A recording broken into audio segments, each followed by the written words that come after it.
శాసనసభలో ఈరోజు అమరావతి రాజధాని చట్టబద్ధత మీద జరిగినటువంటి ప్రత్యేక సమావేశం చాలా ఆసక్తికరంగా జరిగింది.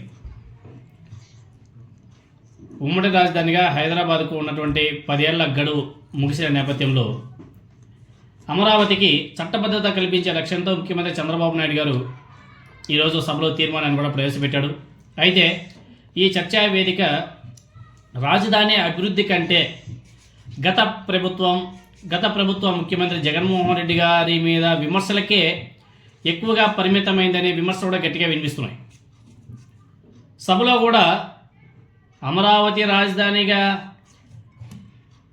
వాళ్ళు చట్టబద్ధత చేసే క్రమంలో కూడా జగన్నామస్మరణ, వీళ్ళు విదేశాలకు వెళ్ళినా జగన్నామస్మరణే, చట్టసభల్లోనూ జగన్నామస్మరణే, ఎక్కడికి వెళ్ళినా జగన్ జగన్ జగన్ జగన్ జగన్ తప్ప, జగన్ పేరు తప్ప ఇంకేమీ ఉండదు. సుమారు 6 గంటల పాటు సాగినటువంటి అసెంబ్లీ సమావేశం ఈ చర్చలో ప్రతి ఎమ్మెల్యే, ప్రతి మినిస్టర్ ప్రసంగం కూడా మాజీ ముఖ్యమంత్రి వైఎస్ జగన్మోహన్ రెడ్డి గారి ప్రస్తావన లేకుండా సాగలేదు. సీఎం చంద్రబాబు నాయుడు గారు, డిప్యూటీ సీఎం పవన్ కళ్యాణ్, అదేవిధంగా మంత్రి నారా లోకేష్, వీళ్ళతో పాటు దాదాపుగా 20 మందికి పైగా ఎమ్మెల్యేలు ప్రసంగించారు. చాలా బాగానే ఉంది. ఒక్కో సభ్యుడు కనీసం 10 నుంచి 50 సార్లు జగన్ పేరునో లేకపోతే గత ప్రభుత్వ నిర్ణయాల్ని ప్రస్తావించడమే పనిగా పెట్టుకున్నారు.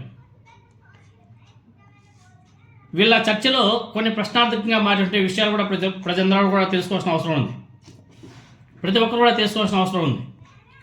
రాజధాని మీద జరగాల్సినటువంటి నిర్మాణాత్మకమైనటువంటి చర్చ పక్కదారి పట్టిందని చెప్పేసి చాలామంది రాజకీయ విశ్లేషకులు ఆవేదన వ్యక్తం చేస్తున్నారు.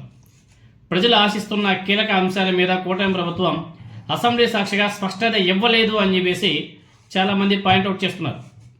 అదేవిధంగా గడిచిన 13 ఏళ్లలో అంటే రాష్ట్ర విభజన జరిగిన తరువాత అమరావతిలో జరిగినటువంటి వాస్తవ అభివృద్ధి ఎంత, దాని గురించి ప్రస్తావించే నాదులే.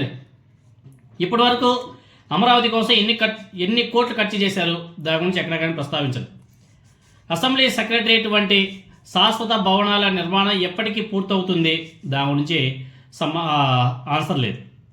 వాటికి నిధులు ఎలా సమకూరుస్తున్నారు, దానికి సంబంధం లేదు, దానికి సమాధానం కూడా లేదు. భూములు ఇచ్చేటువంటి రైతులు, ఆ రైతులకి ఫ్లాట్లు కేటాయింపు ప్రక్రియ ఏ స్థాయిలో ఉంది, ఆ రైతులంతా కూడా సంతృప్తిగా ఉన్నారా అన్నదే కూడా ఎక్కడ కానీ ఈ కూటమి ప్రభుత్వం అసెంబ్లీలో స్పష్టత ఇవ్వలేదు.